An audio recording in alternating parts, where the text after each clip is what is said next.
நேத்து நம்ம வீட்டுக்கு பக்கத்துல இருக்க குமார் கடைக்கு போனோங்க. அங்க பார்த்தீங்கன்னா, துவரங்காய் பார்த்தேன்.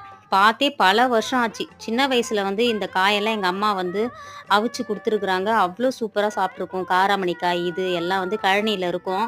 அப்படியே ஃப்ரெஷ்ஷா பறிச்சுட்டு அவிச்சு குடுத்துருக்குறாங்க. இதெல்லாம் ஊடு பயிரா போடுவாங்க அப்ப கழனிகள்ல. இப்ப எத்தன பேர் இத பார்த்துருக்கீங்கன்னு தெரியல. பார்த்தவங்க கண்டிப்பா கமெண்ட் பண்ணுங்க. இத உப்பு போட்டு நம்ம கொஞ்சம் தண்ணி விட்டு குக்கர்ல ஒரே ஒரு விசில் போட்டு அவிச்சு எடுத்து சாப்பிட்டோம்னா, அவ்ளோ ருசியா இருக்கும். வர்ஷா குட்டி ஈவினிங்ல எல்லாம் தேடுவாங்க. என்ன இருக்குது சாப்பிடுறன்னு சொல்லிட்டு. இப்ப பார்த்தீங்கன்னா, அவங்களுக்கு செஞ்சு வச்சிருக்கேன். செம்ம சூப்பரா இருக்குன்னு சொல்லிட்டு சாப்பிட்டுட்டே இருக்கேன். உரிச்சு உரிச்சு தின்னுகிட்டே இருக்குது. அது தின்னும்போதே கையோட எனக்கு கொஞ்சம் தலைவலியா இருக்கு. "கொஞ்சம் டீ போடுப்பா" அப்படின்னு சொன்னேன். அதையும் போய் ஒரு பக்கம் டீய போட்டுக்கிட்டு, ஒரு பக்கம் இத உரிச்சு சாப்பிட்டுட்டு இருக்காங்க. நம்ம அன்ப குடுக்குறோம். அவங்க திருப்பி நம்மளுக்கு குடுக்குறாங்க. இது எத்தன பேருக்கு இந்த மாரி நடக்குதுன்னு சொல்லிட்டு மறக்காம கமெண்ட் பண்ணுங்க. வாழ்க வளத்துடன்!